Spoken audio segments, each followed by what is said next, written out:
A comienzos del siglo XX, España era un país atrasado.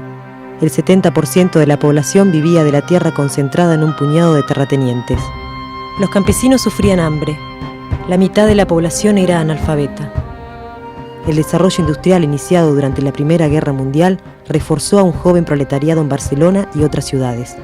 Sobre una población de 23 millones de habitantes, 1,5 millones son obreros industriales, del transporte y el comercio. Cataluña reunía el 45% de la clase obrera.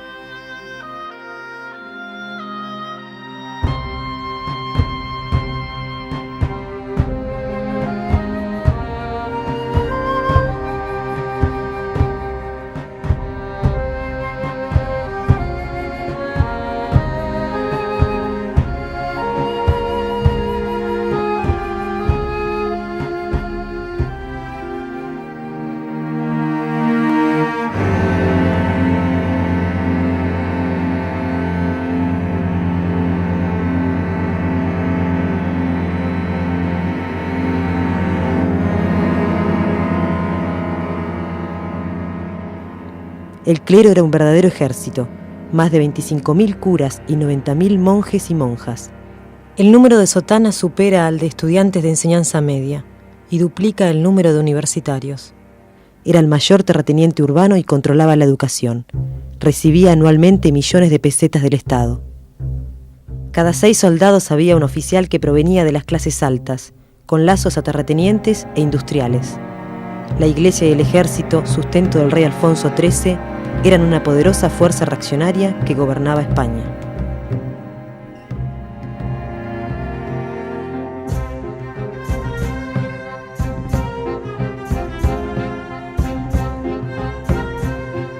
Alfonso XIII y los industriales gobernaron durante los años 20 a través de la dictadura de Primo de Rivera. La crisis mundial de 1929 fue un golpe a la economía española. El descontento popular creció y Rivera cayó, en enero de 1930.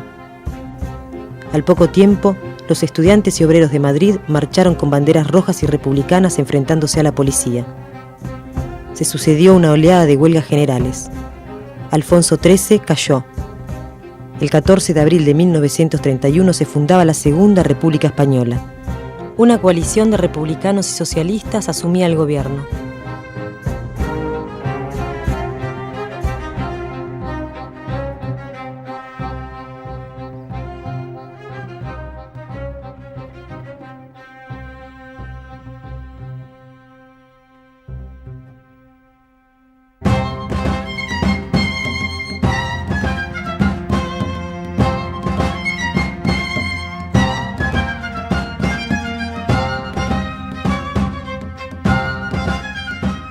La República fue recibida con entusiasmo por todo el pueblo.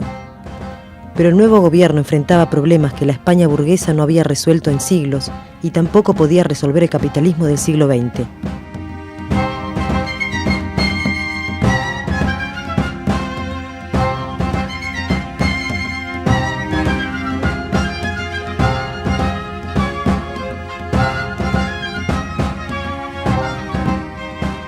Inmediatamente después del 14 de abril, los obreros quemaron iglesias y atacaron a los monárquicos. Exigieron la prohibición de sus organizaciones y el arresto de sus dirigentes. El gobierno republicano llamó a la calma y la vuelta al trabajo. Se empeñaba en mantener el orden, mientras el pueblo buscaba un corte revolucionario con el pasado.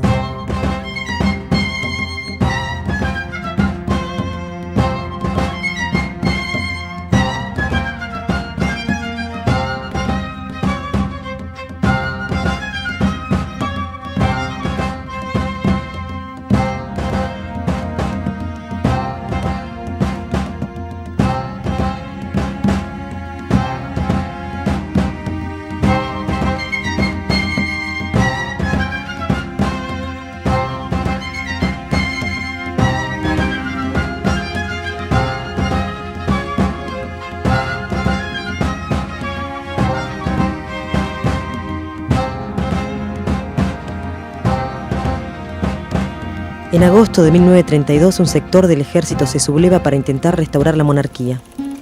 La República se desgarraba entre la reacción y la revolución.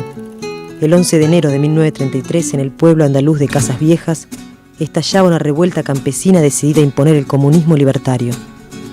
El En la plaza de mi pueblo dijo el jornalero al amo. En la plaza de mi pueblo dijo el jornalero al amo. Nuestros hijos nacerán con el puño levantado. Nuestros hijos nacerán con el puño levantado.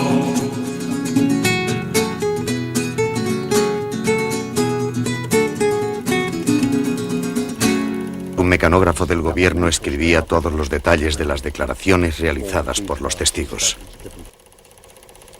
Juan Bascuñana, alcalde de Casas Viejas, zapatero, dice que en la mañana del día 11 un grupo de obreros fue a comunicarle que se había declarado el comunismo libertario en España y que ellos no querían hacerle daño a nadie, pero que les dijese a los guardias civiles que se rindieran, porque en España éramos ya todos iguales y no mandaba nadie.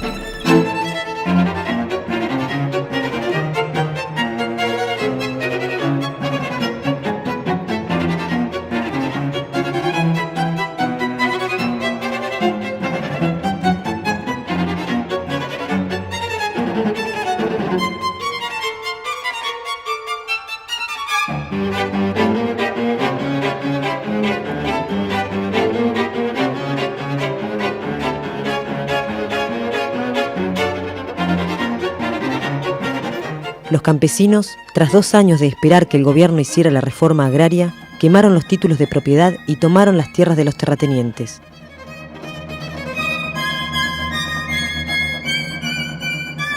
Pero el levantamiento quedó aislado y la Guardia Civil llegó al pueblo con órdenes directas del Ministerio del Interior de no tomar prisioneros.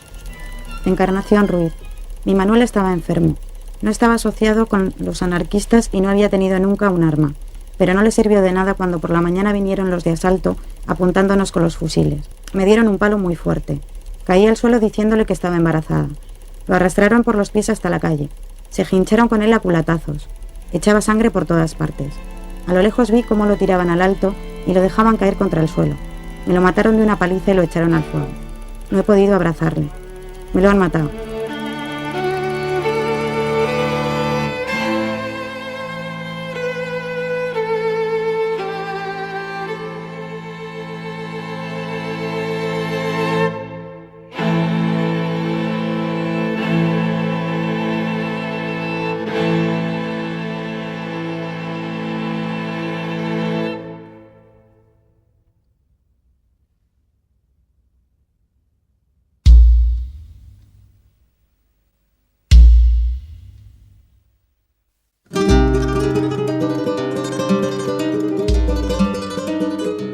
Manchados de sangre, los socialistas pierden crédito y avanzan los reaccionarios.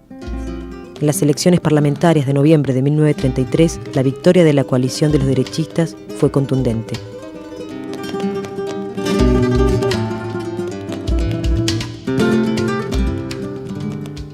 Bajo el amparo del nuevo gobierno, pero sin tomar parte en él, crecía la SEDA, Confederación de Derechas Autónomas, un partido que simpatizaba con el fascismo.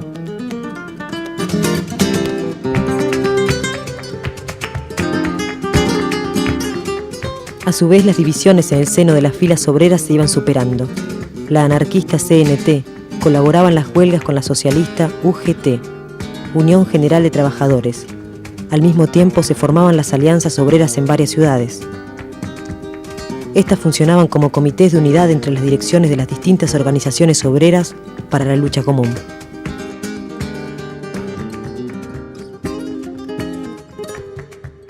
En septiembre de 1934 entraban al gobierno 3 ministros de la SEDA. Ante esto, en octubre, las alianzas obreras y la UGT declaraban la huelga general en todo el país. La batalla más prolongada y gloriosa tuvo lugar en Asturias. Hay una lumbre en Asturias que calienta España entera, y es que ahí se ha levantado toda la cuenca minera, toda la cuenca minera.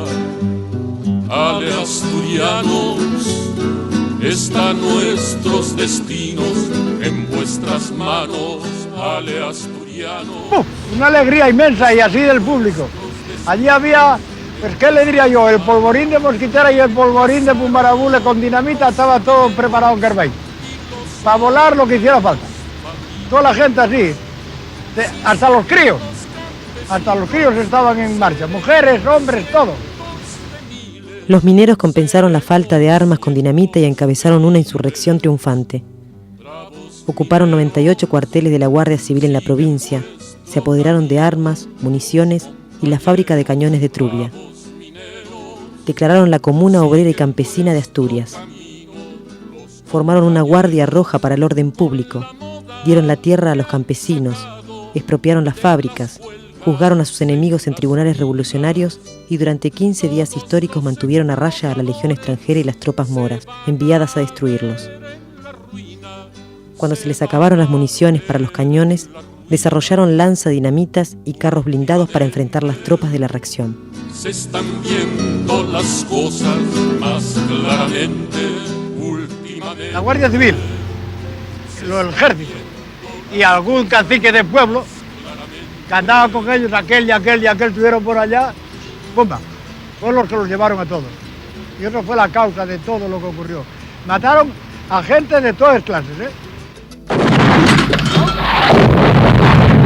La aviación bombardeaba sin cesar y tiraba octavillas desde el aire. Rebeldes de Asturias, rendíos.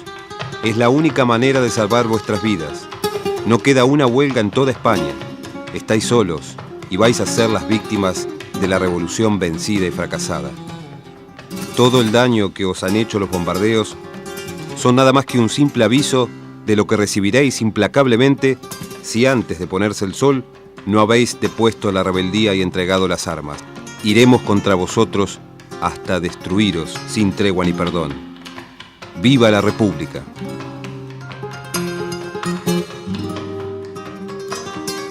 El general Francisco Franco, un joven militar de 42 años, de brillante carrera en las colonias en Marruecos, comandaba las acciones represivas desde Madrid.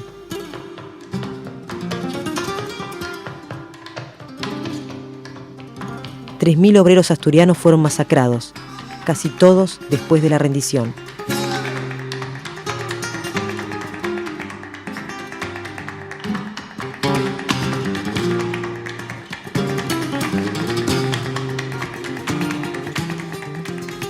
La derrota de la Comuna de Asturias abrió el Bienio Negro, 2 años donde la clase obrera retrocedió y la derecha gobernó.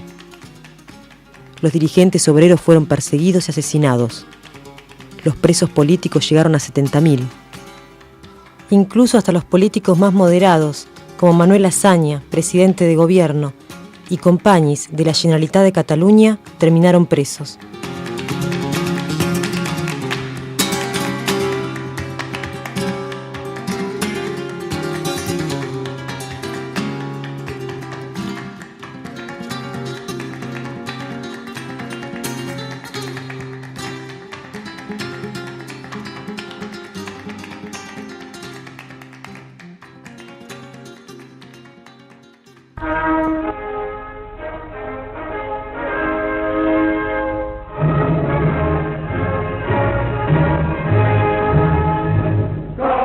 El fascismo luchaba por hacer pie.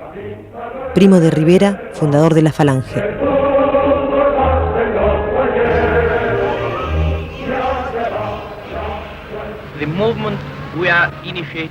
El movimiento que estamos iniciando en España no es una copia de movimientos extranjeros. Ha aprendido del fascismo lo que el fascismo tiene de la idea de unidad, autoridad y sustitución de la lucha de clases por la idea de cooperación.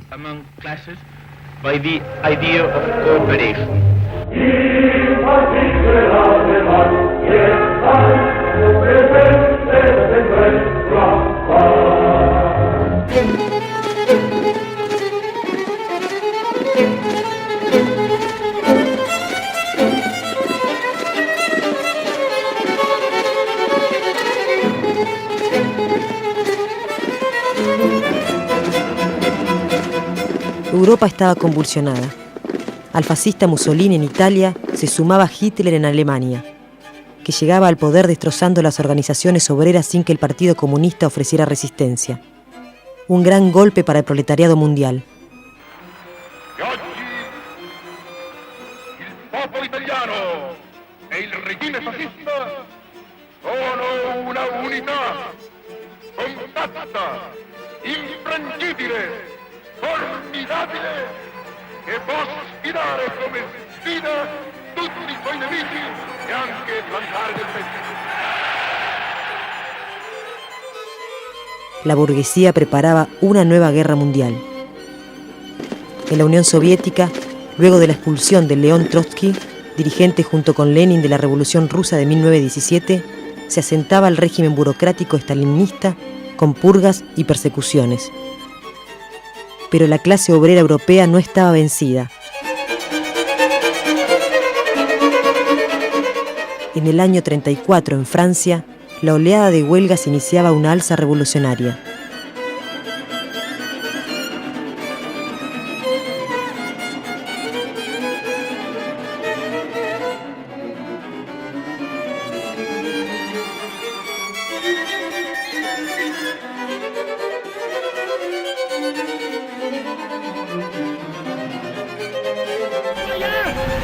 Nous vous avons appelé aujourd'hui à manifester votre force, votre puissance. La Internacional Estalinista lanzaba los frentes populares. Esta política consistía en mantener el orden europeo y buscar la estabilidad de la burocracia privilegiada de la Unión Soviética a través de la colaboración de clases con la burguesía.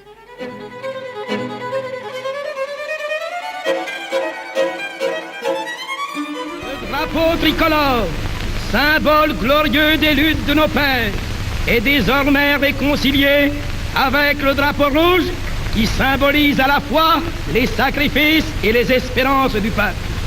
L'Internationale a désormais retrouvé dans les cortèges populaires sa sœur aînée, la Marseillaise, et le Parti communiste est fier d'avoir pris l'initiative.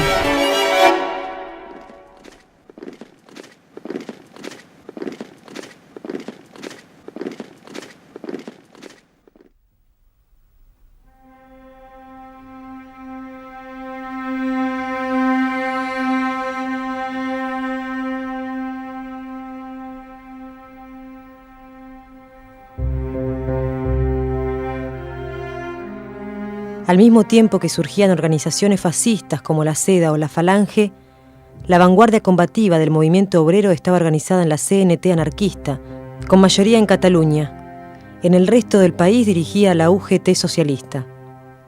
En el movimiento obrero actuaban 4 partidos políticos. La FAI, Federación Anarquista Ibérica, actuaba como un partido centralizado mediante el cual mantenían el control sobre la CNT. El Partido Socialista, que controlaba la UGT, su dirigente más reconocido era Francisco Largo Caballero, un dirigente sindical que llegó a ser ministro de Trabajo del dictador Primo de Rivera y más tarde, en 1936, parecía haber cambiado y daba enfervorizados discursos de tono revolucionario. El POUM, Partido Obrero de Unificación Marxista, fue fundado en 1935. Era producto de la fusión de 2 grandes agrupaciones, la izquierda comunista, que había tenido lazos políticos con León Trotsky, y el bloque obrero y campesino, cuyo principal dirigente, Maurín, provenía del ala derecha del comunismo internacional. El principal referente del POUM era Andrés Nin, un reconocido dirigente catalán que pasó muchos años en la Unión Soviética dirigiendo la Internacional Sindical Roja y se había hecho amigo personal de León Trotsky. Sin embargo, cuando el POUM apoya al Frente Popular en 1936, el viejo revolucionario lo califica de traición a la revolución.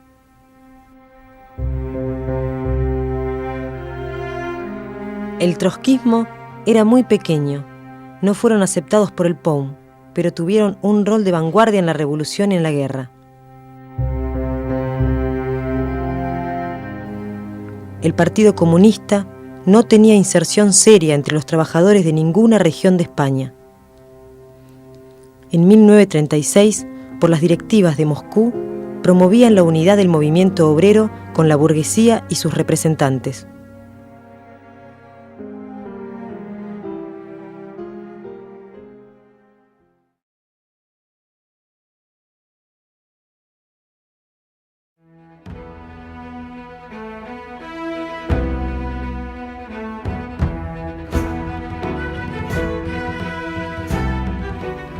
Durante el Bienio Negro, el cierre de sindicatos y periódicos obreros se compensó con la militancia ilegal.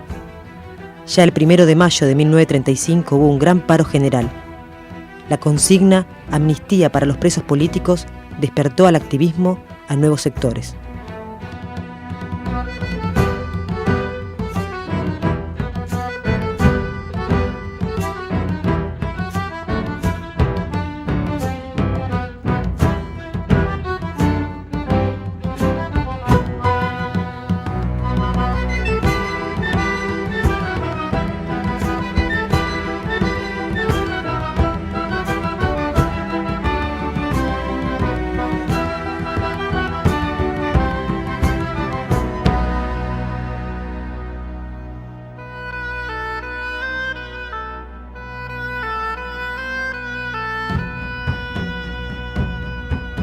A principios del 36 se conformaba el Frente Popular, que en febrero recibía el voto masivo de los trabajadores.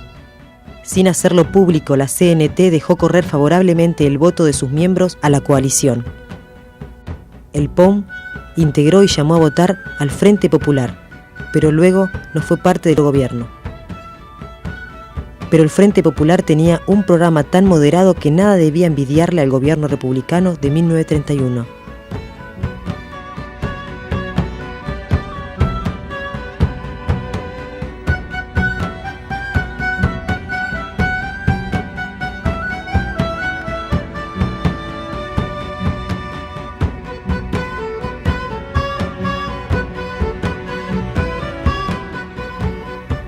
Antes de la asunción del nuevo gobierno, los trabajadores abrieron por la fuerza las puertas de las cárceles y liberaron a los presos políticos.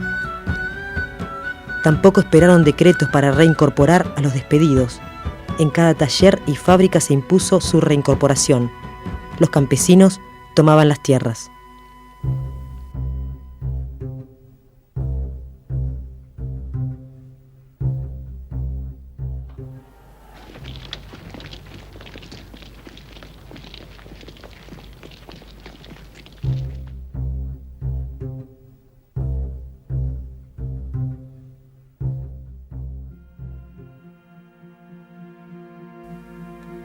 Ante estos hechos, el presidente Azaña declaró que pondría fin a las huelgas y tomas de tierra. Los monárquicos y los terratenientes le dieron su apoyo. Calvo Sotelo, monárquico, declaró: Su declaración de respeto por la ley y la Constitución debe causar una impresión muy favorable. Apoyo el 90% del discurso. Ventosa, terrateniente catalán, dijo: Azaña es el único hombre capaz de ofrecer al país la seguridad y defensa de todos sus derechos legales. Ante la agitación obrera en Madrid, el gobierno respondió con disparos de la Guardia Civil. La CNT declaró la huelga general. Mucha promesa y poco jornal. O me dan lo que me deben, no la huelga sigue igual. Esta es la huelga y es natural. O me dan lo que me deben, no la huelga sigue igual. Presidente, presidente, que presumes de sincero. ¿Cómo quieres que me calle si me roban el dinero? Los ministros del gobierno, contemplando al capital, se olvidaron de la fuerza del obrero del metal. Ahí va un aviso y es oficial. O me dan lo que me deben, no la huelga sigue igual. César alerta, vaya informal. O me dan lo que me deben, no la huelga sigue igual. Companys, en la presidencia de Cataluña, llenó las cárceles de Barcelona con anarquistas. Azaña hizo lo mismo en Madrid. El 4 de junio se anunció: Si los sindicalistas persisten en desobedecer las órdenes del Ministerio de Trabajo, el gobierno se propone declarar el sindicalismo fuera de la ley. En los primeros días de julio, más de 1 millón de trabajadores estaban en huelga. El gobierno del Frente Popular no podía detener la oleada revolucionaria. La burguesía y los terratenientes conspiraban con el ejército.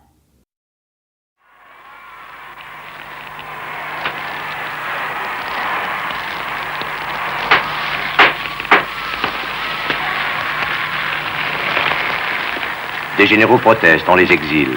Franco aux Canaries, Goded aux Baléares.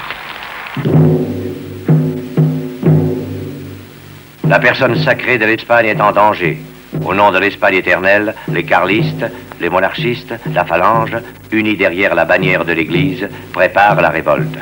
De l'armée d'Afrique aux casernes de Burgos circulent les mots d'ordre du complot, le mot de passe, Arriba España.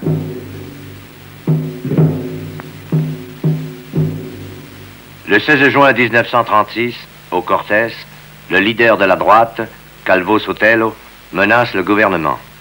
Contre cet État stérile, je propose l'État intégral.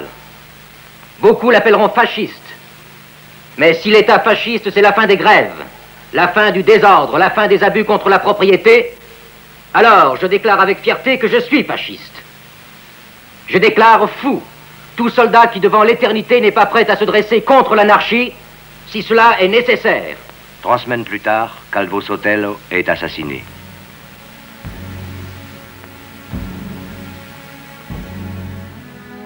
El asesinato de Calvo Sotelo fue el detonante para el alzamiento nacional.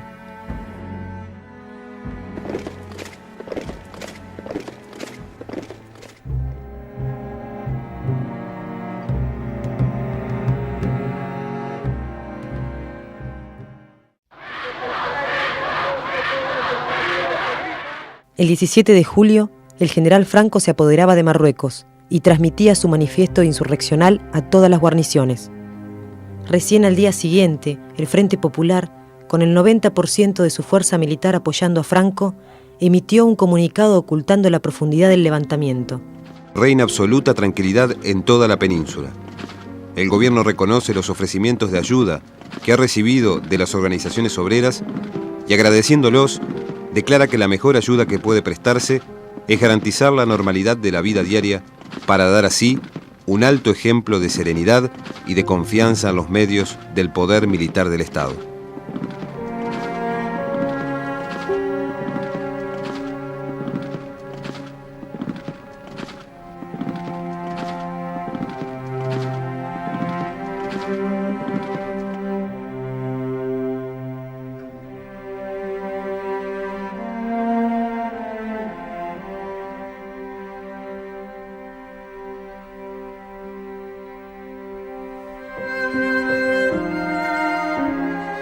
El gabinete de Azaña se reunió en Madrid durante toda la noche preparando la negociación con Franco. En Barcelona, el proletariado impidió que la República se rindiera a los fascistas.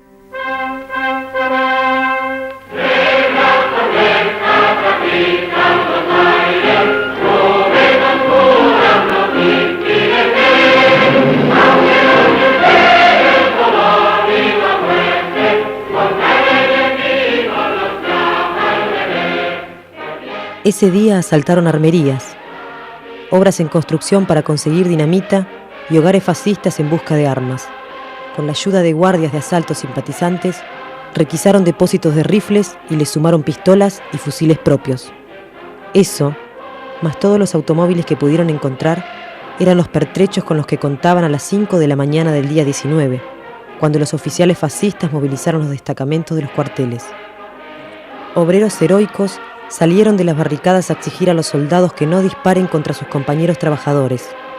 Algunos soldados comenzaron a disparar al aire. Los más audaces se volvieron contra sus oficiales. La masa obrera tomó los cuarteles. En pocos días, toda Cataluña era suya.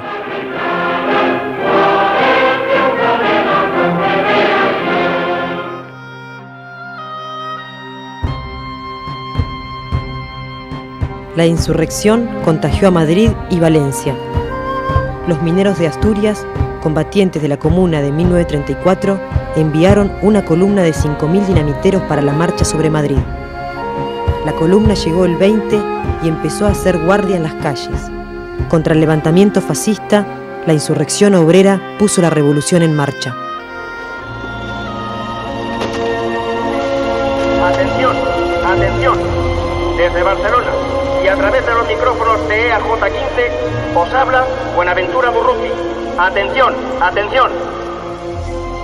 En estos momentos históricos, en estas horas decisivas, multiplicados por el furor y el entusiasmo, los bravos hombres del pueblo que han reducido al ejército en Barcelona se disponen a marchar sobre Zaragoza en auxilio de sus hermanos aragoneses. La voluntad soberana de unas masas que todo lo pueden, cuando van unidas y agigantadas por la decisión de triunfar, influirá en los destinos del mundo. El 19 de julio marcará el comienzo de una nueva era. La paz del pasado ya no existe. Estamos gestando entre ríos de sangre una España nueva. ¡Viva la paz y por la revolución! ¡Viva! ¡Viva Durruti! ¡Viva! ¡Enfrente a la lucha antifascista! ¡Viva! ¡Viva la revolución! ¡Viva!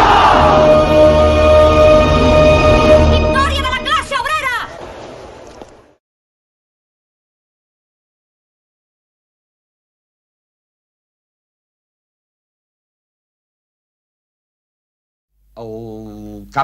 Al cabo de 6 días de haber empezado, hacia el día 25 de julio, en Tarrasa, mataron 10 u 11 industriales.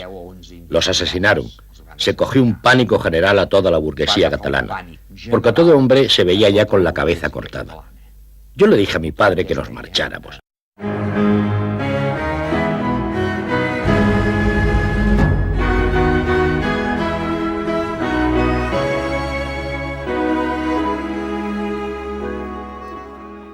En los días siguientes, los obreros comprobaron que muchas empresas grandes estaban sin dueños ni gerentes. De inmediato realizaron asambleas en cada fábrica y votaron comités obreros. También se crearon comités similares para controlar la producción en las pocas fábricas y talleres en los que sus dueños no habían huido al extranjero o al frente militar de Franco. Las colectivizaciones en la industria, en los servicios, en las tierras, comenzaron como una obra espontánea de los trabajadores. Luego del caos inicial, el nuevo orden revolucionario de los trabajadores, en alianza con las clases medias de la ciudad y los campesinos, puso en pie la mayor experiencia autogestionaria de Europa Occidental.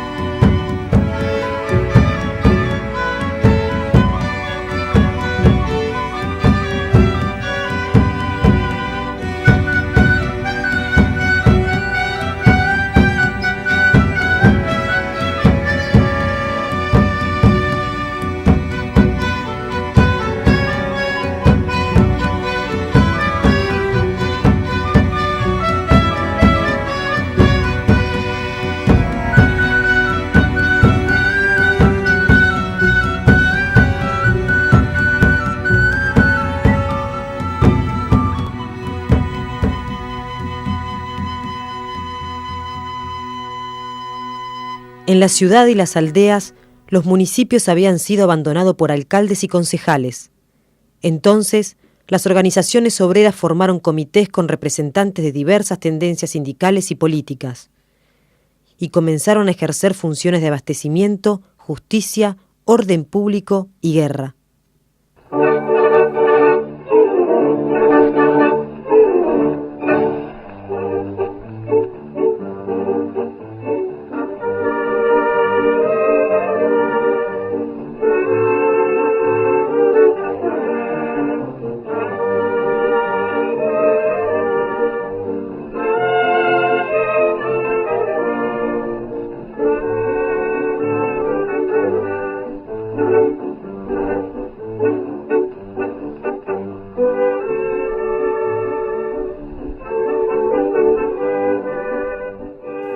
Se expropiaron casas no ocupadas o abandonadas por fascistas, edificios religiosos y se utilizaron para actividades colectivas, almacenes de alimentos y pertrechos de guerra, guarderías infantiles, escuelas, centros de salud, nuevos locales sindicales, políticos y culturales.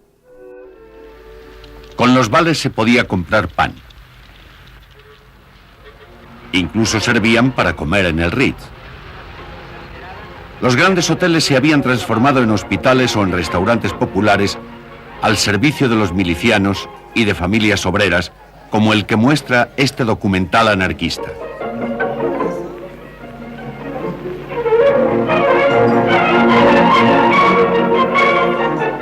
En sus grandes cocinas se prepara la comida para cuantos van al hotel a saciar su apetito.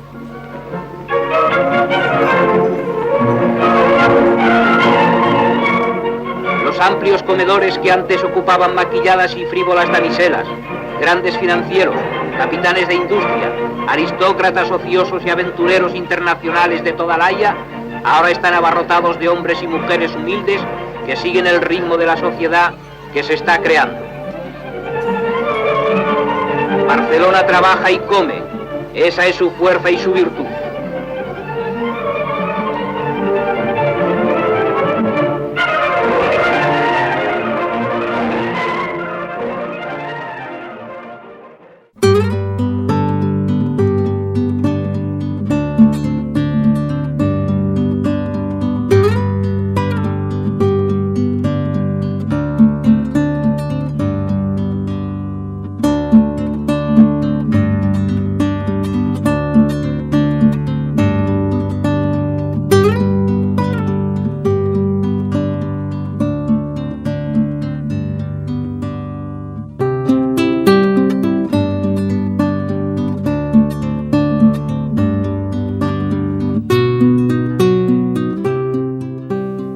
Todas las relaciones sociales se transformaban.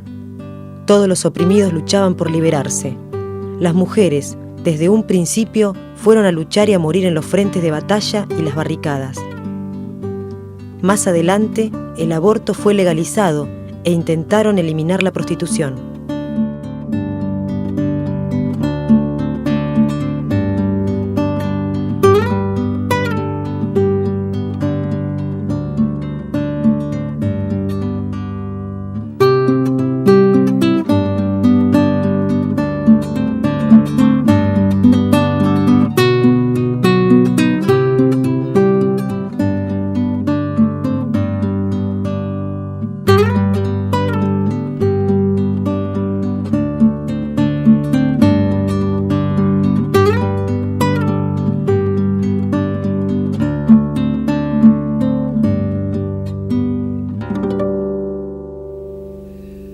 Pero en aquellos momentos, cuando se produce el rompimiento, cuando la sociedad revienta, el entusiasmo de la clase trabajadora es tal que se proyecta en los sindicatos, en los partidos políticos, en todos los lugares donde la gente concurría con un entusiasmo y una vitalidad que difícilmente es explicable por la simple razón de que los años han corrido y es muy difícil dar un cálculo exacto de todo aquello que me dio.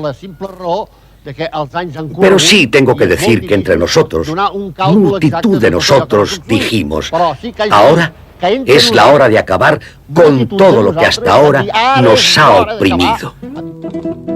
Con este impulso revolucionario, el pueblo se organizó por su cuenta en milicias de hombres y mujeres. La policía fue reemplazada por patrullas obreras. Esta iniciativa fue inmediatamente encauzada por sindicatos y partidos. Si me quieres escribir, ya saben mi paradero. Si me quieres escribir, ya saben mi paradero. En el frente de batalla, primera línea de fuego.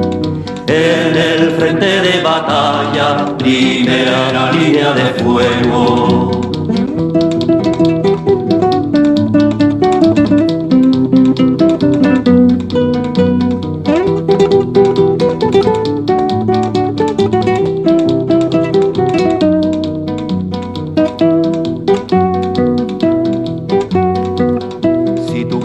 Comer bien barato y de buena forma. Si tú quieres comer bien barato y de buena forma, en el frente de batalla allí tienen una fonda.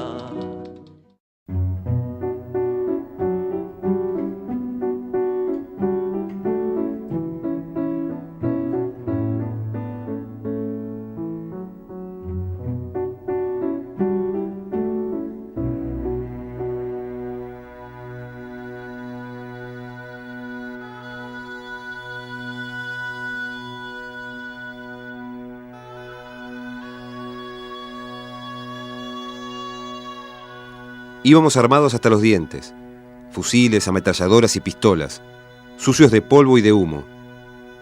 Somos los representantes de la CNT y la FAI, que Companys llamó, dijimos. Companys nos recibió de pie, emocionado, y nos dio la mano. Nos sentamos con el fusil entre las piernas. Companys dijo: ante todo quiero decirles que la CNT y la FAI nunca fueron tratadas como se merecían por su verdadera importancia. Siempre han sido perseguidos duramente y yo me vi obligado a enfrentarme y perseguirlos. Hoy son los dueños de la ciudad y de Cataluña, porque solo ustedes vencieron a los militares fascistas. Han vencido y todo está en su poder. Si no me necesitan o no me quieren como presidente de Cataluña, díganmelo ahora y pasaré a ser un soldado más en la lucha contra el fascismo. Si por el contrario creen que en este puesto puedo ser útil en esta lucha, pueden contar conmigo, con mi lealtad de hombre y de político. Increíblemente, la CNT y la FAI se negaron a desplazar a los representantes de la burguesía y tomar el poder para los obreros, en nombre de tradiciones anarquistas antiautoritarias y contrarias a todo gobierno.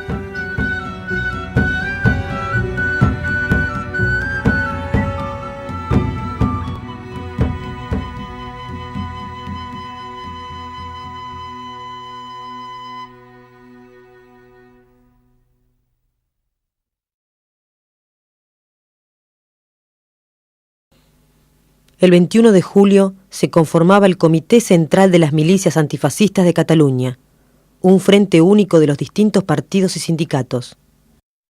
Tenía 15 miembros, 5 anarquistas, 3 de UGT, 1 de POUM, 1 la Unión Campesina, 1 Partido Comunista y los partidos burgueses, 4. El llamado a centralizar democráticamente los comités obreros locales y las milicias armadas en Cataluña no fue planteado por ninguna organización de peso en la izquierda. El ejemplo de los soviets, los consejos de obreros, campesinos y soldados que 20 años antes habían llevado al triunfo de la Revolución Rusa, no fue tomado en cuenta en España. En teoría, el papel del Comité Central era ocuparse de las milicias, pero en la práctica se ocupaba de todas las acciones de gobierno. Estas simplemente eran refrendadas por el viejo gobierno burgués catalán, la Generalitat. Companys se proponía reconstruir las instituciones del poder burgués, deshacer la acción de los comités locales, reducir los organismos obreros a un papel de auxiliares y, sobre todo, quitar las armas al pueblo. Pero en esos días, los trabajadores ya improvisaban una industria de guerra: siderurgia, textil, química.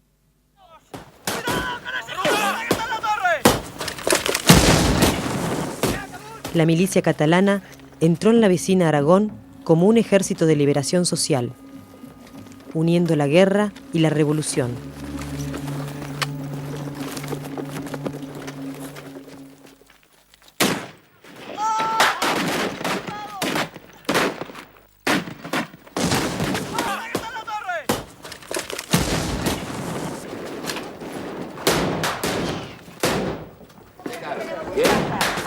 Un poquito asombrada, porque entro de otra manera a esta casa. Bueno, compañeros, la casa de don Julián ya es la casa del pueblo. Muy bien. En cada aldea liberada formaban un comité al que se les entregaba tierras, cosechas, ganados y tractores expropiados a los terratenientes. La revolución es como una vaca que va a parir. Si no la asistimos de seguida, se perderá la vaca, el becerro y los chicos se quedarán sin El proletariado en armas de Barcelona sellaba la unidad con los campesinos, expropiando y colectivizando la tierra. Todos los títulos de propiedad, hipotecas y documentos de deudas iban al fuego. Cada pueblo quedaba convertido en una fortaleza revolucionaria. Pasemos a la votación. Los que estén a favor de la colectivización. ¿Una votación? Los que estén en contra. Compañeros, queda decidida la colectivización de las tierras.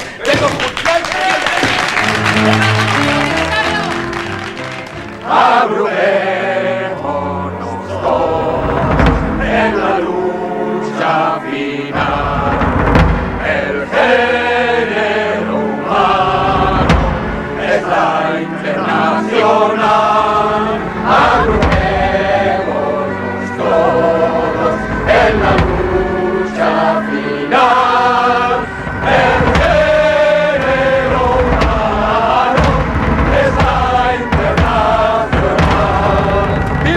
revolución! ¡Viva! ¡El fascismo! ¡Muere!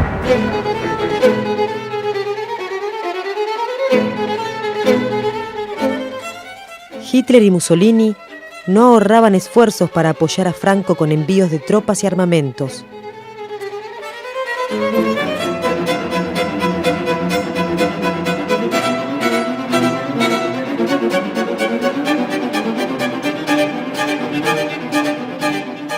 Las democracias imperiales, sobre todo Francia e Inglaterra, formaron el Comité de No Intervención y resolvieron prohibir el envío de ayuda militar a la República.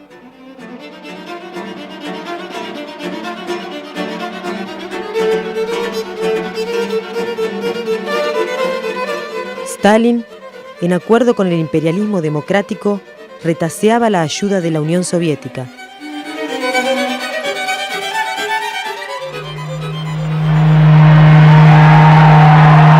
Cuando el primer barco soviético llegó a Barcelona, la euforia inicial se convirtió en decepción cuando se comprobó que el envío no contenía las armas que la República necesitaba, sino botes de leche condensada. Las armas llegarían más tarde.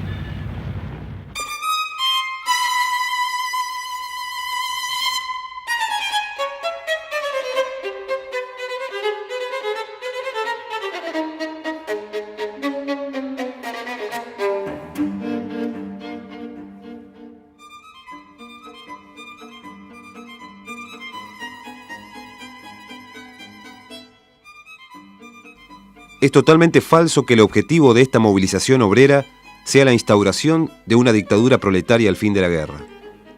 Los comunistas somos los primeros en repudiar semejante suposición. Nos motiva únicamente el deseo de defender la República Democrática. Entre el poder obrero naciente y el viejo poder burgués republicano, el Partido Comunista se declaraba abiertamente por la colaboración con la burguesía.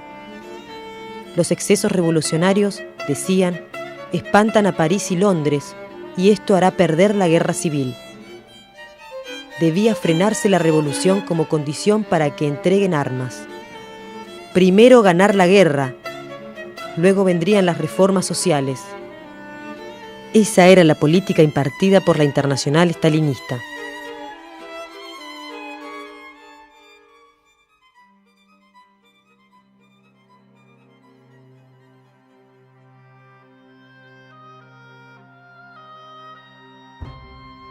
Pero para el revolucionario León Trotsky, la política de la Internacional Stalinista, que frenaba la revolución social, preparaba la derrota en la guerra civil.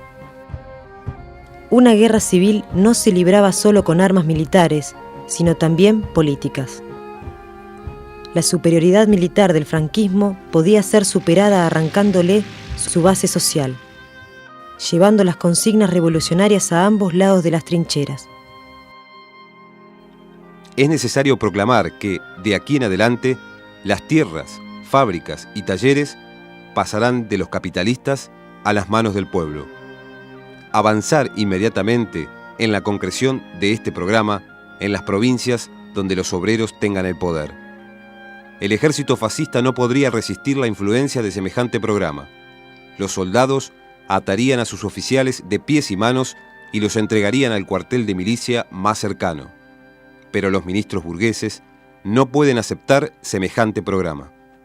León Trotsky consideraba que el triunfo de la revolución en España y también en Francia era la posibilidad de comenzar la derrota del fascismo en Europa y de evitar la tragedia que se avecinaba con la nueva guerra mundial.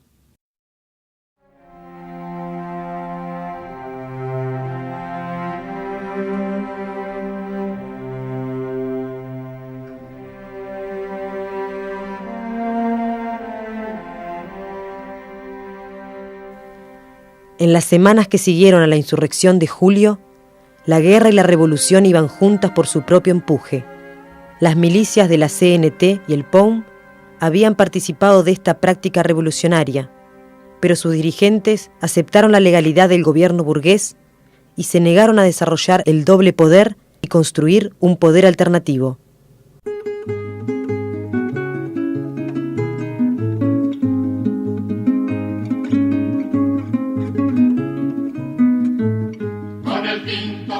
La burguesía aprovechó la oportunidad. El gobierno central convocó a la reorganización del ejército regular como primer paso para recomponer las instituciones burguesas y frenar la revolución. Reclutó 10.000 soldados de reserva como fuerza aparte y bajo control directo del gobierno. El Partido Comunista se pronunció a favor. Algunos camaradas han querido ver en la creación del nuevo ejército voluntario algo así como una amenaza al papel de las milicias. Hoy, como ayer, nuestra consigna es la misma. Todo por el Frente Popular y todo a través del Frente Popular. La CNT y el POUM aceptaron esta política, bajo la consigna Comando Central del Ejército bajo control obrero. Pero en la práctica, el comando lo tenía el Frente Popular. Las leyes están hechas a favor del patrón. La ley no escucha al pueblo, paloma, aunque tenga razón. El 11 de agosto, el Comité de Milicias junto a la Generalitat creaban el Consejo de Economía. La formación del organismo fue recibida con desconfianza por los comités obreros. El Consejo reconocía de hecho las colectivizaciones, pero al ubicarse por encima de los comités, lo suplantaba por un organismo burocrático. El deber del trabajo, dicen que tengo yo. De mis deberes hablan, paloma, de mis derechos no. Pero nos uniremos contra la explotación. La fuerza de los hombres, paloma, siempre será la unión. Que no, paloma, no. Que sí, que no trabajo. Que no, palomita, que no. Que sí, que no trabajo yo. El Comité de Milicias podría haber decretado la colectivización de toda la industria catalana, pero esto hubiera implicado profundizar la revolución social y preparar la toma del poder. Los dirigentes de la CNT y el POUM se negaron a hacerlo. Nuevamente la burguesía tomó la iniciativa y Companys propone un gobierno de coalición. La revolución tiene sus exigencias. La CNT, en un plenario regional, tomó la decisión de aceptar la responsabilidad en las actuales circunstancias, de participar en el poder con los diversos sectores antifascistas. En Cataluña ya no era posible, por el bien de la revolución y por el futuro de la clase obrera, que persista la dualidad de poderes.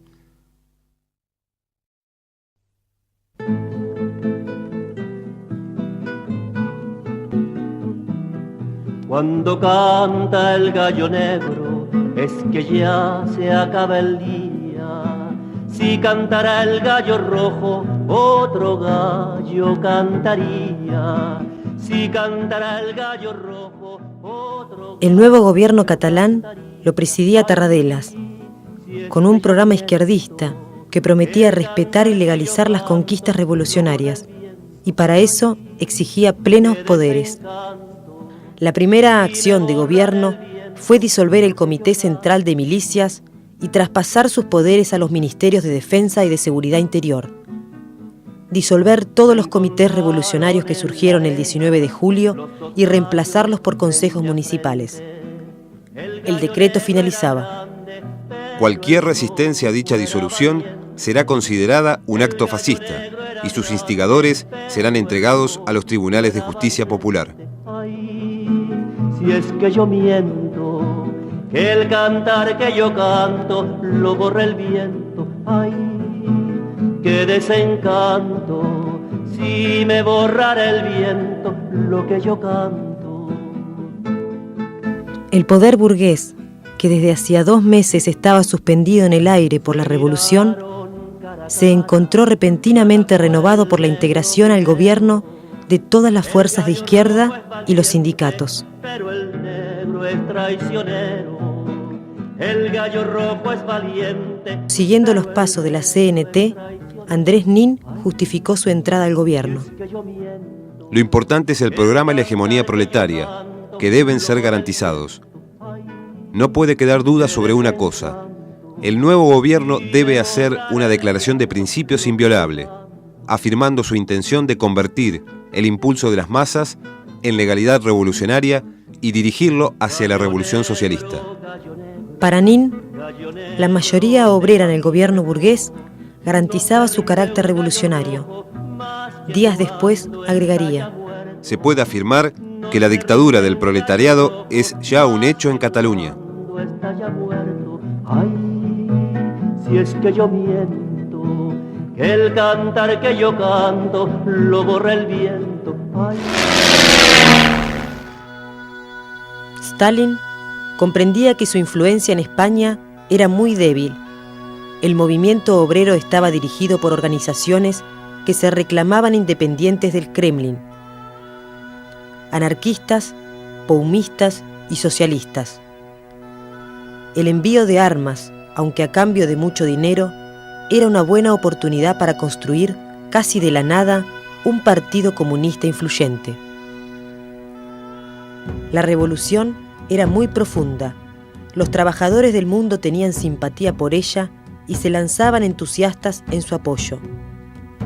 Colectas, movilizaciones, campañas de solidaridad. Se alistaban voluntarios para ir a combatir a España. Junto a italianos emigrados, el libertario Rosselli organizó las primeras brigadas de extranjeros. La burocracia de la Unión Soviética se dispuso a coordinar la ayuda y solidaridad combatiente para controlarla. Italianos, alemanes, franceses, ingleses, austríacos, canadienses, norteamericanos, argentinos, todos a luchar contra el fascismo.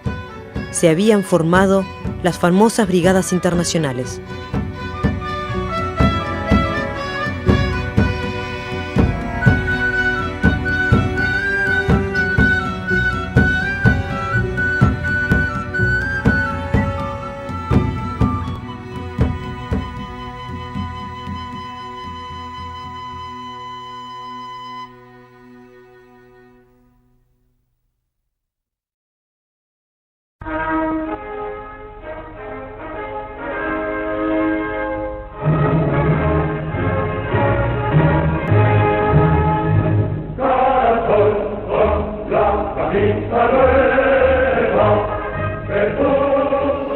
Un Estado totalitario armonizará en España el funcionamiento de todas las capacidades y energías del país, en el que dentro de la unidad nacional el trabajo, estimado como el más ineludible de los deberes, será el único exponente de la voluntad popular.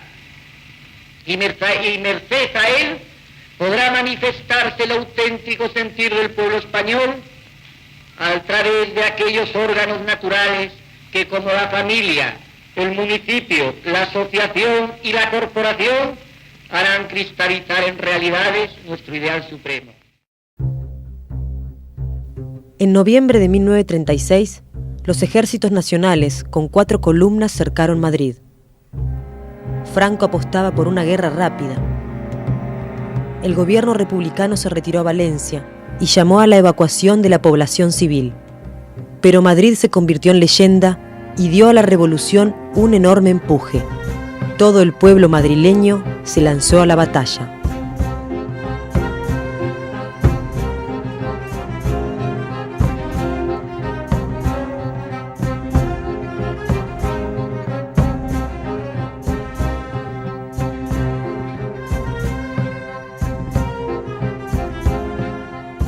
Las milicias organizaron la resistencia. Las brigadas internacionales tuvieron su heroico bautismo de fuego. En la lucha caería el dirigente de la izquierda anarquista, Buenaventura Durruti. Su funeral fue un acto de masas y su muerte un grito contra el fascismo.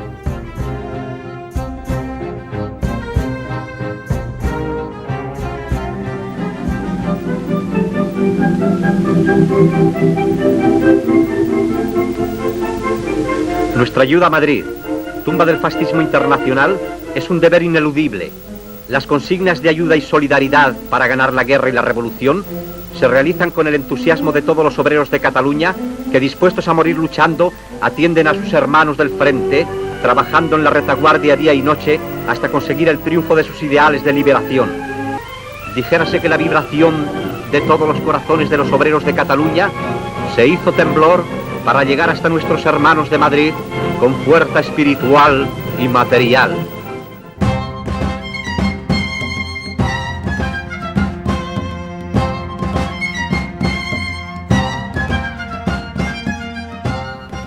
Madrid resistía.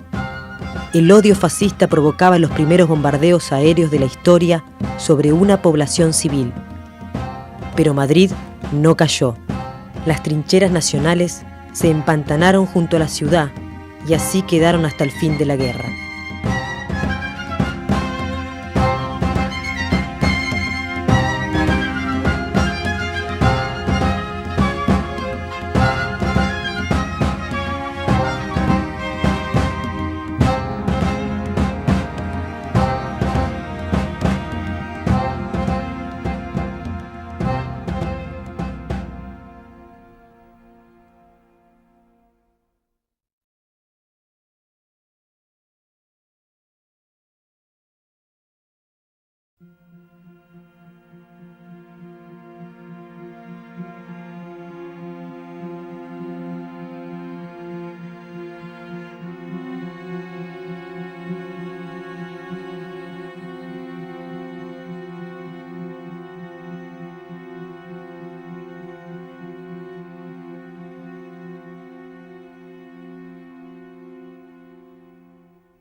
El nuevo gobierno central de Largo Caballero preparaba una coalición moderada, pero con representatividad ante las masas. Propuso a los anarquistas de la CNT-FAI, que ya había aceptado ser parte del gobierno catalán, entrar al gobierno central. Aceptaron con 4 ministros, entre ellos García Oliver en Justicia y Federica Montseny en Sanidad.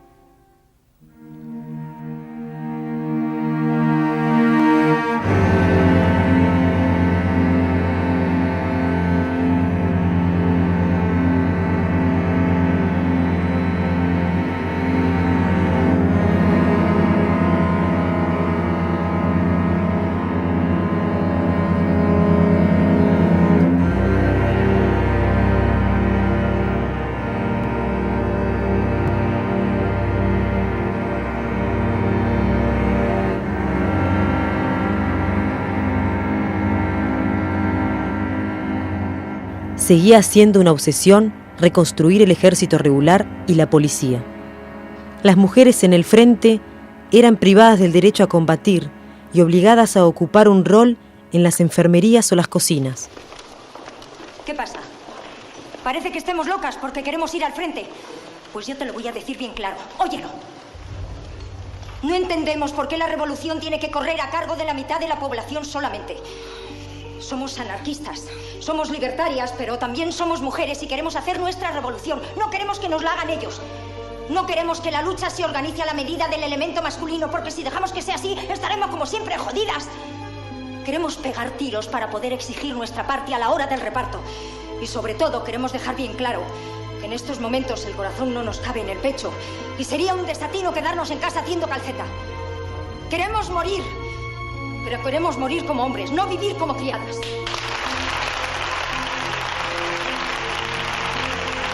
Mientras el poder burgués se reconstruía cada vez con más fuerza, comenzaba a separarse del sector más de izquierda.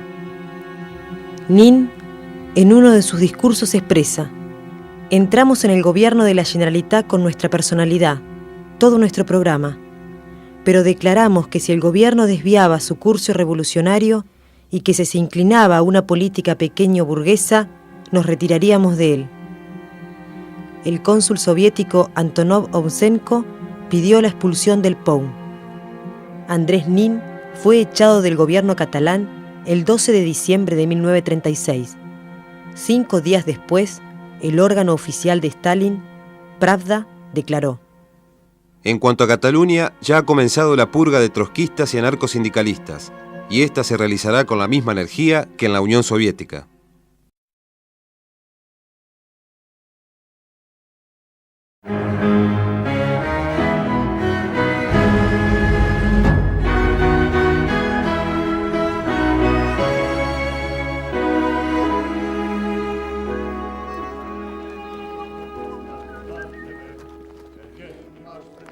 En Cataluña, las medidas del gobierno de Tarradellas ocasionaron un descontento creciente en los obreros.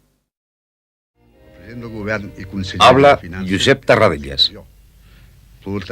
El presidente del gobierno y consejero de finanzas era yo. Por lo tanto, ante la negativa de la CNT de dar facilidades a este control de la Generalitat, di órdenes a todos los bancos que no se pagase ningún cheque ni se hiciera ninguna entrega a las fábricas colectivizadas sin el permiso de la Cancillería de la Generalitat. Entonces se encontraron los obreros en una situación difícil.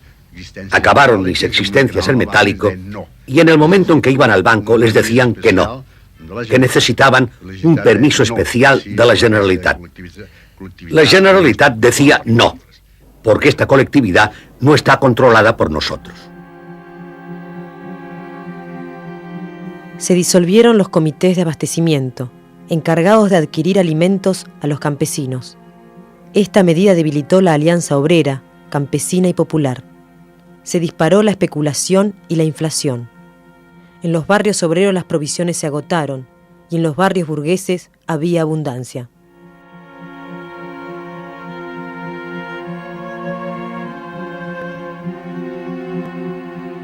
José Díaz declaró ante la sesión plenaria del Comité Central del Partido Comunista: Si bien al comienzo los distintos intentos prematuros de socialización y colectivización pueden haber estado justificados por el hecho de que los grandes terratenientes e industriales habían abandonado sus tierras y fábricas y había que seguir produciendo a toda costa, ahora no existe la menor justificación.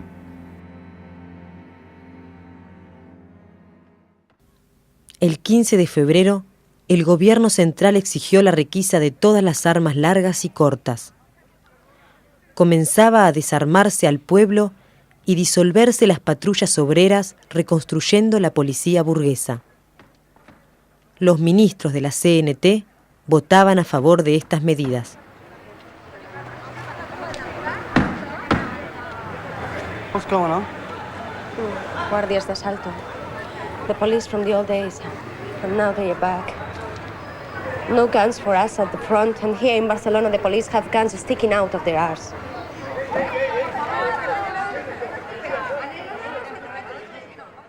El 27 de marzo, la CNT renuncia a sus puestos en el gobierno catalán. La prensa de la CNT declaraba: No podemos sacrificar la revolución en aras de la unidad. La unidad se ha hecho hasta ahora en base a nuestras concesiones. Ya no podemos retroceder más.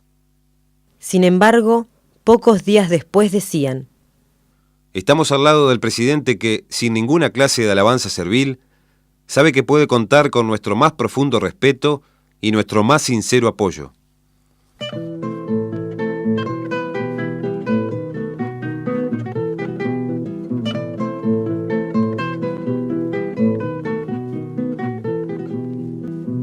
Nos preparan a la lucha en contra de los obreros.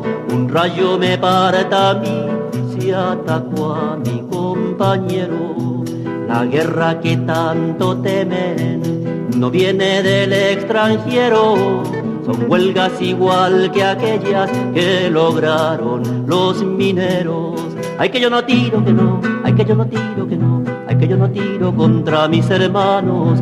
Ay, que yo tiraba que sí, ay, que yo tiraba que sí, contra los que ahogan al pueblo en sus manos. La juventud y la base obrera anarquista comenzaban a enfrentar a sus dirigentes. Sus periódicos locales rompieron la disciplina. No más gobiernos era la consigna. Surgió la organización anarquista de izquierda, Amigos de Durruti, con el objetivo de arrancarle la dirección a la burocracia de la CNT, rechazando toda colaboración con la burguesía y los reformistas. En abril, empapelaron toda Barcelona con su programa revolucionario. Todo el poder a la clase obrera, organismos democráticos de obreros, campesinos y combatientes. El 1 de abril, la Juventud Libertaria de Cataluña denunció en un manifiesto a las juventudes socialistas unificadas estalinistas como contrarrevolucionarias.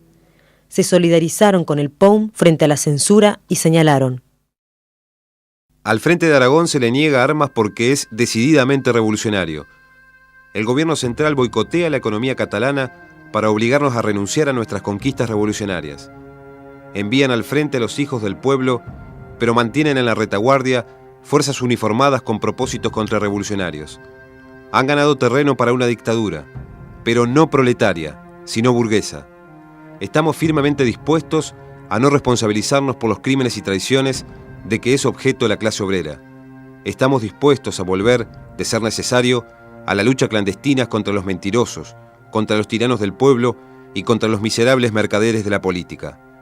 Que no vengan ciertos camaradas a apaciguarnos con palabras. No renunciaremos a nuestra lucha. Los automóviles oficiales y la vida sedentaria de la burocracia no nos deslumbran.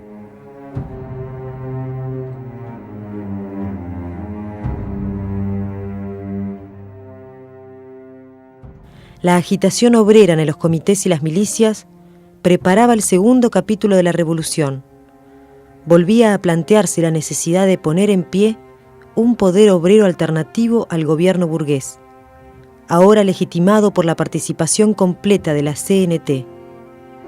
Pero el POUM seguía negándose a esta política que era reclamada por el ala izquierda de su partido y no quería admitir que su paso por el gobierno catalán había ayudado a la reconstrucción de las instituciones burguesas. Para Andrés Nin, los soviets no eran necesarios en España.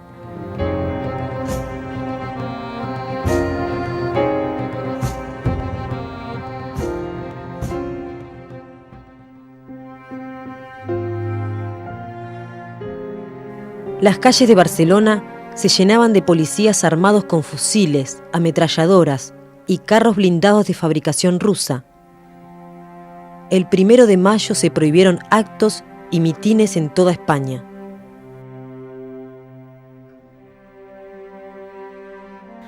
El lunes 3 de mayo, el comisario del orden público del Partido Comunista asaltó policialmente la Telefónica, la estratégica central de Barcelona, bajo control obrero, ocupada por la CNT, que resistió el asalto. Cundió la alarma. El espíritu del 19 de julio volvió a Barcelona y Cataluña.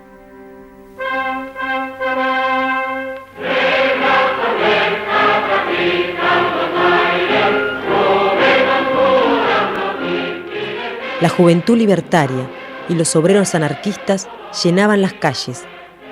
Los amigos de Durruti reclamaban una junta revolucionaria, la socialización de la economía, el desarme de la Guardia Nacional Republicana y la disolución de los partidos que se alcen contra la insurrección.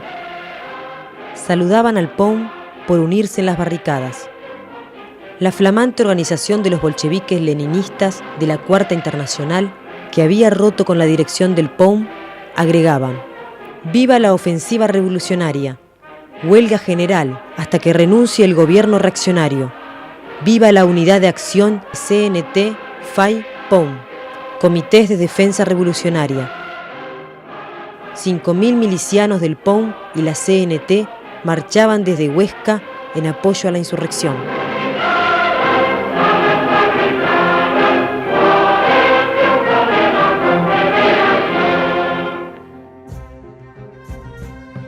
El 4 de mayo llegaban desde Valencia las direcciones de la CNT y la UGT.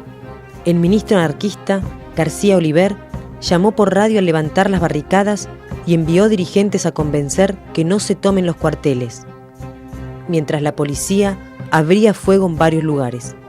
Y entonces allí soy yo todas las barbaridades que te puedes imaginar contra los compañeros que son ministros, ya se han olvidado de que eran obreros y de que una revolución se hace en la calle y en las barricadas, no en los ministerios. Bueno, allí, y cuando los cojamos les pegaremos 2 tiros. La ministra anarquista, Federica Montseny, exhortó a las barricadas a dispersarse, haciéndoles comprender que no podía continuar aquello, que había que deponer las armas, que había que terminar aquella lucha fratricida, que hundíamos los frentes, que terminaba la guerra de una manera vergonzosa, que hubiera sido un espectáculo terrible a los ojos incluso del mundo. El POUM ordenó a sus miembros abandonar las barricadas. Muchos militantes no hicieron caso de la política de su dirección. Detuvieron la marcha de los milicianos desde Huesca, mientras el gobierno enviaba 5.000 guardias de asalto desde Valencia y el levantamiento continuaba. El jueves 6 a la tarde, la CNT abandonó la Telefónica. La policía ocupó todo el edificio y trajo partidarios del gobierno para ocupar los puestos técnicos. Cortó las comunicaciones y desató la ocupación de Cataluña. Pero las barricadas continuaron en las calles hasta que los guardias de asalto comenzaron a reprimir. Cataluña fue ocupada por la 4ª Brigada del Ejército Republicano, al mando de General Pozas. Companys anunció: el gobierno de la Generalitat ha aplastado la insurrección con sus propias fuerzas. Debemos eliminar a los incontrolables.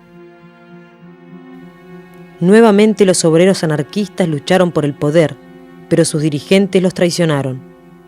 Si tomábamos el poder nosotros, porque éramos mayoritarios, era a costa de traicionar el pacto de lucha común que habíamos, en cierto modo, sellado con la sangre de muchos de nuestros hombres, de un lado y de otro, de comunistas, socialistas, sindicalistas, rabasalles y sobre todo anarquistas.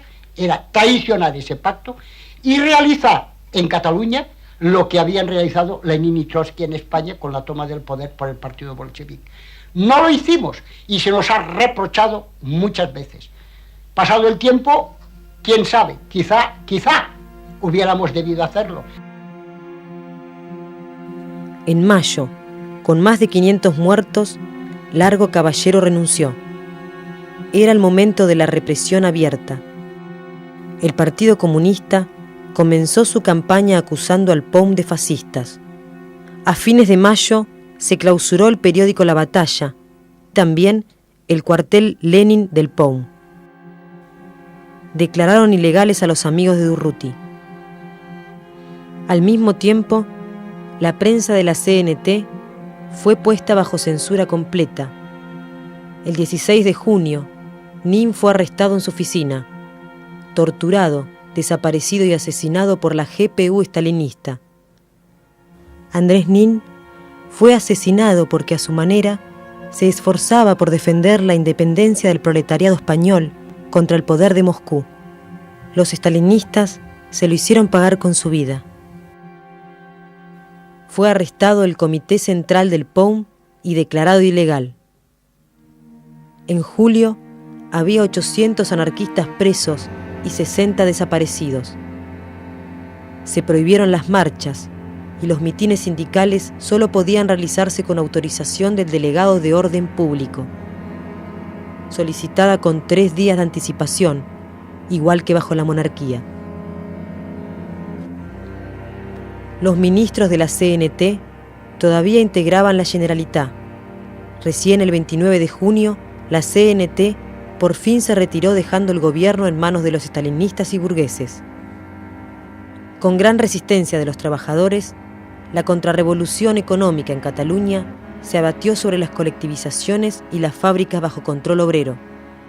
Para acabar con todo vestigio revolucionario, el gobierno se propuso terminar con Aragón, territorio arrancado a los fascistas, uniendo guerra y revolución.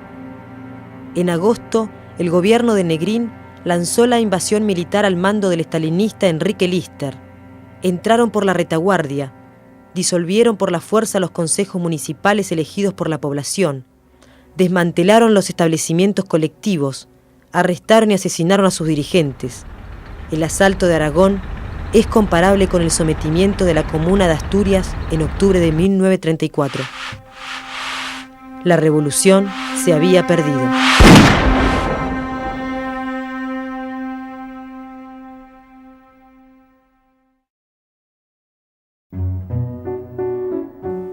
Luego de la imposición del orden en el campo burgués republicano, comenzó el desencanto de las masas. La política del Frente Popular fue un enorme golpe a la moral que repercutió inmediatamente en la guerra contra Franco. ¡Obedeced las órdenes! ¡Carguen armas! Todas las milicias fueron desarmadas por la fuerza y el ejército popular lo ocupó todo. ¡Silencio, coños! ¡Todos quietos! ¡Me cago en Dios! El estalinismo fabricaba mitos de líderes militares infalibles, propaganda de guerra victoriosa, mientras en realidad los franquistas avanzaban. A principios de 1938, los nacionales avanzaban sobre Teruel y Aragón, bombardeando sin cesar a Barcelona. Para junio, Franco llegó a la costa del Mediterráneo y corta la España republicana en dos. Los avances militares republicanos del Ebro y Belchite, con el heroísmo de las brigadas internacionales al frente, son rápidamente derrotadas por los franquistas. Para noviembre, Stalin hace otra gran concesión a Francia e Inglaterra, y las gloriosas brigadas internacionales se retiran definitivamente de España.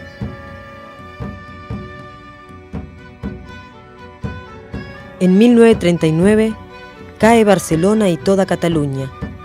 El 1 de abril de ese mismo año, el Ejército Nacional entra a Madrid y termina la guerra. Comienzan casi 40 años de franquismo.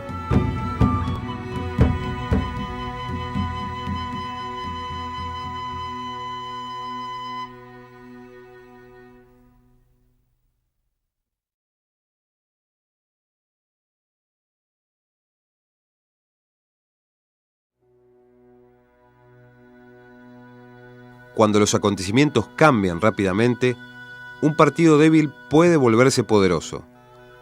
Pero este partido tiene que existir antes de la revolución, ya que el proceso de selección de los cuadros requiere un tiempo considerable del que no se dispone durante el transcurso de la revolución misma. En mayo del 37, los obreros de Cataluña se levantaron, no solo sin su dirección, sino contra ella.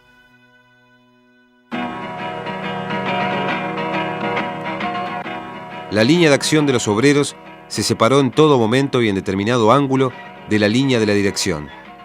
Lo único que cabe decir es que las masas, que trataron en todo momento de abrirse paso al buen camino, encontraron que era superior a sus fuerzas producir en el mismo fragor de la batalla una nueva dirección que correspondiese a las exigencias de la revolución. Tanto más honor y gloria para los obreros españoles.